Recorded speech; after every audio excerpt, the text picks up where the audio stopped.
Hi guys, big news for एमपीसीजे।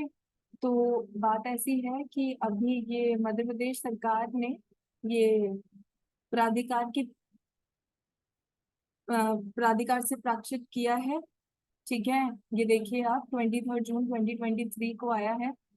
ये मैं आपको ये दोनों लैंग्वेजेस में है, हिंदी इंग्लिश में। इसमें क्या है अभी कि एलिजिबिलिटी, जो बातें चल रही थी कि भाई क्या एलिजिबिलिटी रहेगी क्या रहेगी। तो in exercise of power conferred with article 234 read with proviso to 309, Madhya Pradesh के गवर्नर ने क्या किया है, अमेंडमेंट किया है। किसमें? MP judicial services recruitment and condition services में। तो हमें मतलब है रिक्रूटमेंट से क्या क्या चेंज आया है रिक्रूटमेंट में। देखिए ये अमेंडमेंट है 23 जून 2023 का ही है। ठीक है, कल का अमेंडमेंट है ये। हम सीधे आते हैं आपके एलिजिबिलिटी पर। सबसे ज्यादा इंपॉर्टेंट हमारे लिए 7.6 पॉइंट एलिजिबिलिटी। तो जो रूल 7 है ओरिजिनल वाले का, वो अब सब्सटीट्यूट हो गया है। क्या बन गया एलिजिबिलिटी? ठीक है भाई, सिटीजन ऑफ इंडिया होगा, गुड कैरेक्टर, ये सब ठीक है। 21 साल, नॉट कंप्लीट 31, तो मिनिमम एज 21, मैक्सिमम 35। ठीक है, अपर एज रिलैक्सेबल रहेगी 3 साल के लिए SC ST और OBC and specially abled person के लिए। अपर एज लिमिट जो कि गवर्नमेंट एम्प्लॉय है वो कितनी होगी? 38 ईयर्स।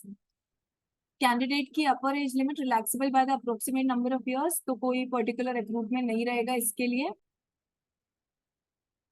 ठीक है, हमारे लिए क्या इंपॉर्टेंट होता है? हमारे लिए ये इंपॉर्टेंट होता है possesses a bachelor's degree in law from a recognized university from the bar council। ठीक है, अब ये बैचलर्स 3 ईयर 5 ईयर्स हो सकती है, but now this provided that he has practiced continuously as an advocate for not less than 3 years। 3 years की practice, not less than 3 years on the last date fixed for submission of the application. तो या तो आपकी minimum 3 साल की continuous practice होनी चाहिए, या फिर दूसरा क्या ऑप्शन दिया है उन्होंने कि आउटस्टैंडिंग होना चाहिए लॉ का ग्रेजुएट, एकदम ब्रिलियंट एकेडमिक करियर होना चाहिए, सारे एग्जाम्स पास करे फर्स्ट अटेम्प्ट में, एटलीस्ट 70%, दैट इज मिनिमम 70% होनी चाहिए आपकी एग्रीगेट मार्कशीट। दैट इज आपकी जो 5th ईयर की फाइनल मार्कशीट है ना, या फिर आपके 3rd ईयर की जो फाइनल मार्कशीट है, इस फाइनल मार्कशीट में आपके कम से कम 70% होने चाहिए, और आपने जितने भी आपके सेमेस्टर्स है उसमें आपकी एक भी बैक नहीं होनी चाहिए। फर्स्ट अटेम्प्ट में आपने सारे एग्जाम्स पास किए होने चाहिए। ये किस कौन कौन सी कैटेगरी के लिए है? ये जनरल कैटेगरी के लिए और OBC के लिए, दोनों के लिए 70% वाला रूल। SC और ST के लिए कितना रूल है? 50% मार्क्स होने चाहिए इनके एटलीस्ट। ठीक है, तो अब देख लीजिए, मिनिमम 3 ईयर्स एक्सपीरियंस है, और आपके फाइनल ईयर में 70% मिनिमम मार्क्स परसेंटेज होनी चाहिए, और एक भी बैक नहीं होनी चाहिए। Now this is the change rule, so guys act accordingly. Check. अब इसके बारे में और ज्यादा डिटेल कब पता लगेगी? इसके बारे में और ज्यादा डिटेल जब आपकी MP हाई कोर्ट आपका एक्चुअल नोटिफिकेशन एडवर्टीजमेंट रिलीज करेगी, वो इसको डिटेल से बताएगी दैट प्रैक्टिस को क्या काउंट करेंगे, क्या वकालतनामा प्रैक्टिस में आ जाएगा, क्या क्या चीज प्रैक्टिस में आएगी। ये कंटिन्यूअसली 3 साल का मतलब क्या है कि मतलब आपका जिस दिन एग्जाम का फाइनल सबमिशन है उससे पहले के 3 साल काउंट होंगे, या इन जनरल 3 साल काउंट होंगे।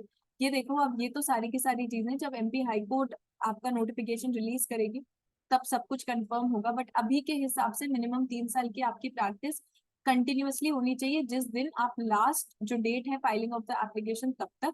और अगर आप फ्रेश लॉ ग्रेजुएट हो जिसकी 70% है, प्रैक्टिस नहीं है, फ्रेश ग्रेजुएट हो 70% है, एक भी बैक नहीं है, तो बहुत ही अच्छी बात है।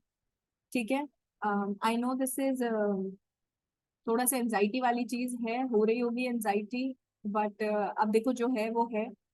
फिर भी हम वेट करते हैं कि भाई क्या रहता है, हाई कोर्ट इस पे क्या आगे चल के डिसीजन लेता है, क्या ये चैलेंज होगा नहीं होगा, ये सारी चीजें तो आने वाले टाइम में ही पता लगेगी। But till then all the best. This is also proof कि आपके एग्जाम आने वाला है, आपका नोटिफिकेशन आने वाला है।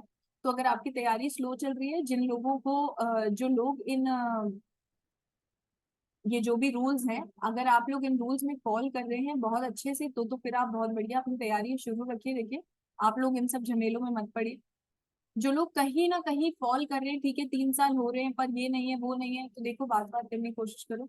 हम करते हैं फिर ये आगे डिस्कस, जैसे भी आगे रूल्स आते रहते हैं बताते रहते हैं। That's it, bye bye, see you next time.